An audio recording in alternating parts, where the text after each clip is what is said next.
on screen. Can you hear me now? Alright, so I have the silver car on the operating table. I would do it in the driveway, but it's been raining so much, man. It's not even funny.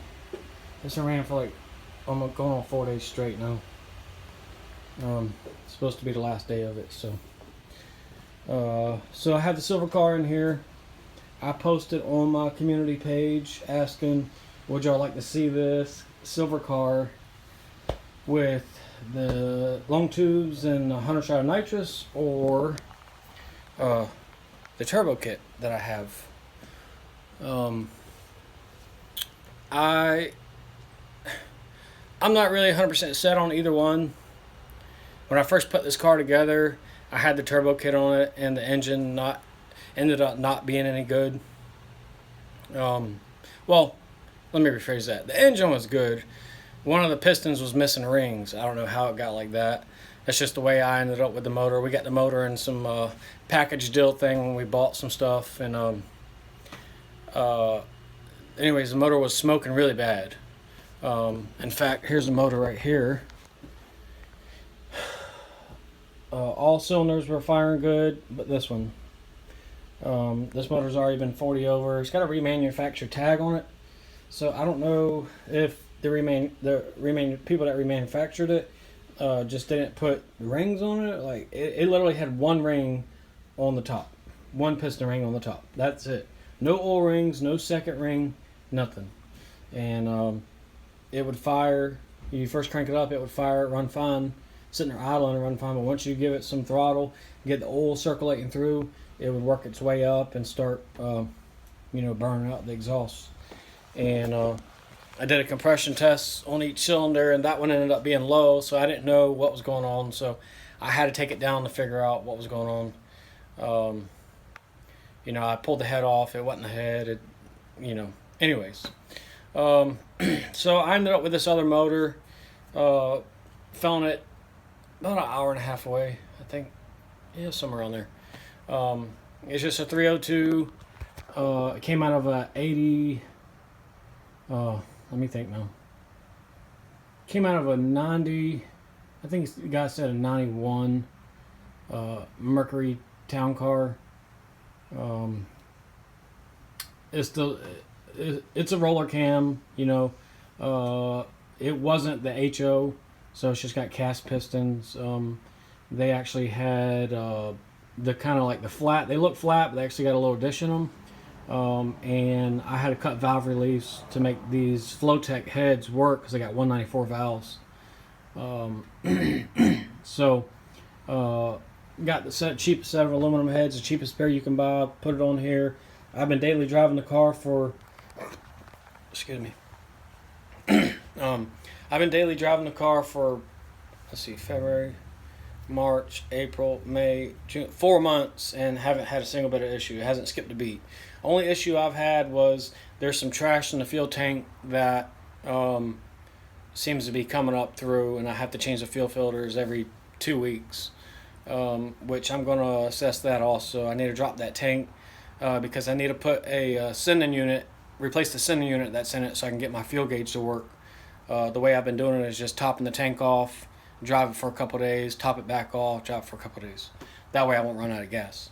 And from the looks of it, the car's getting like 15, 16 miles to the gallon around town, and probably about close to 17 on the highway.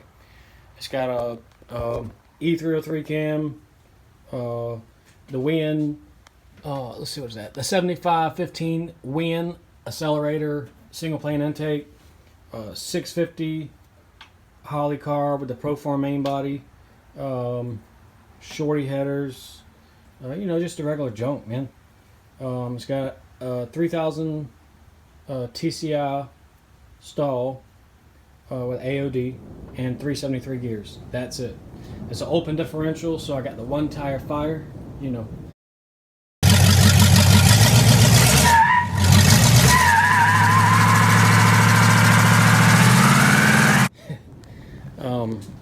So I told myself when I got this car back together and this engine in here and started driving it that I wanted to drive it for a while to make sure the engine stays healthy.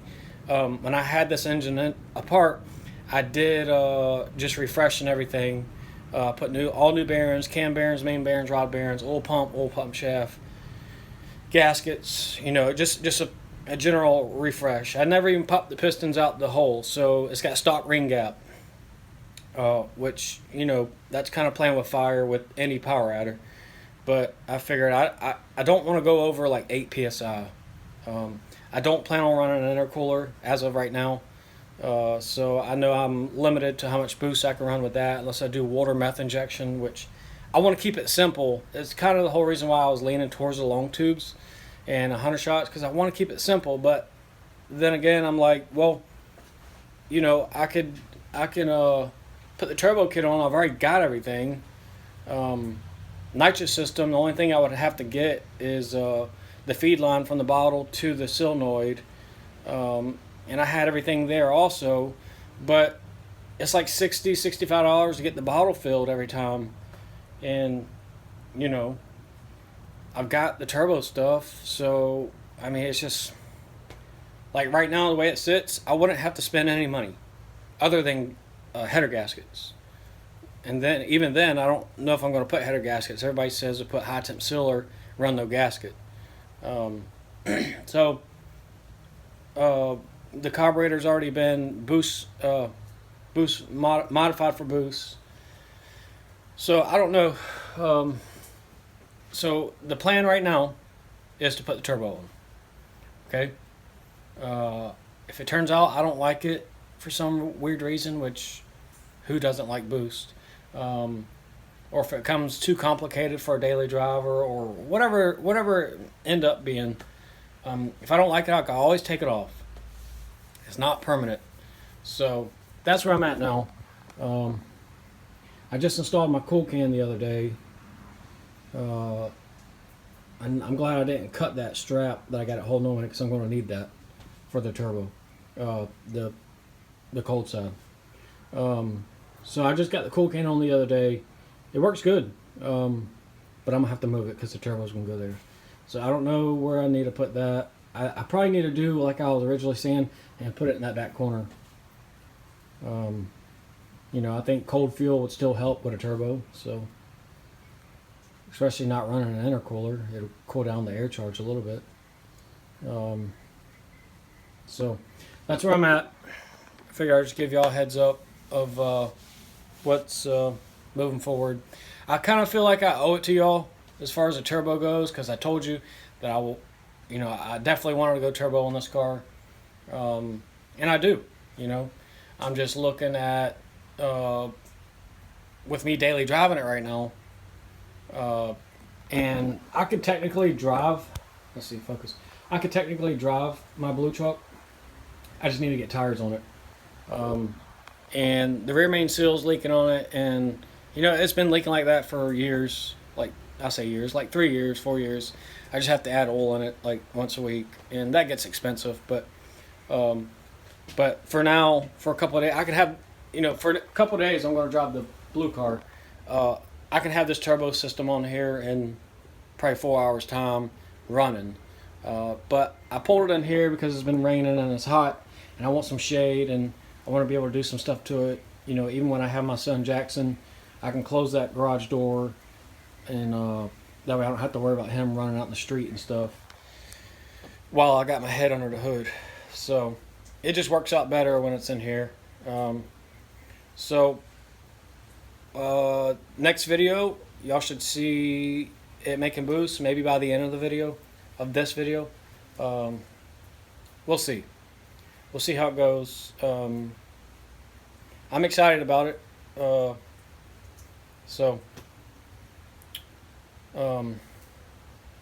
Nothing else to say. But let's get rolling on this. I got the car pulled in today. I'm getting ready to head to work. I work second shift. When I get home tonight, I'm gonna thrash on it for about 30 minutes to an hour, maybe get these headers off, and then start putting the kit on. So, a couple things I do need to get. I do need to get a shorty oil filter, and I do need to get. I need to change the oil because I have not had to add any oil, or let me say it correctly, oil, in this engine since I've been driving it. Yesterday was the first time I had to add about a half a quart to top it back off, so it doesn't even burn oil.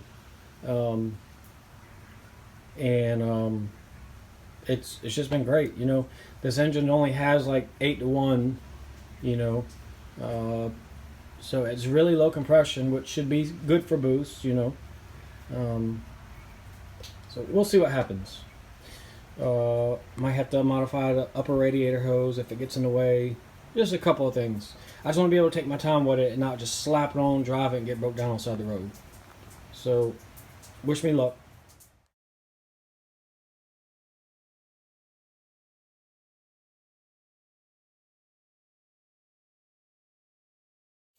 Alright, she's installed. I need to tidy up some wires and stuff like that. My phone's about to die, but I want to give you all a first crank really quick. Hang on one second. Let's see. I got a feeling it's going to be loud, and my neighbors are going to love me even more. Not that I've got any complaints, but you know, there's a friendly wave and there's a wave like, you motherfucker. All right, hang on. I gotta use two hands. Give me a minute, y'all. I changed the oil filter also.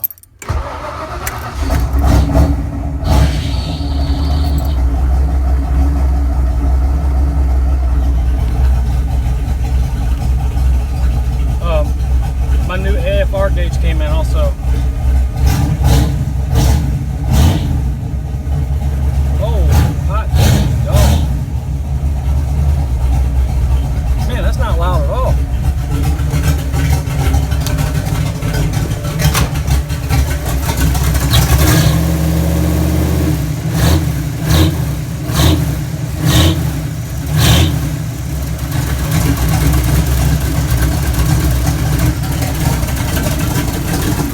Kind of mean. It's cold. But there's the first sprinkle. Oh, damn! That thing's still spinning.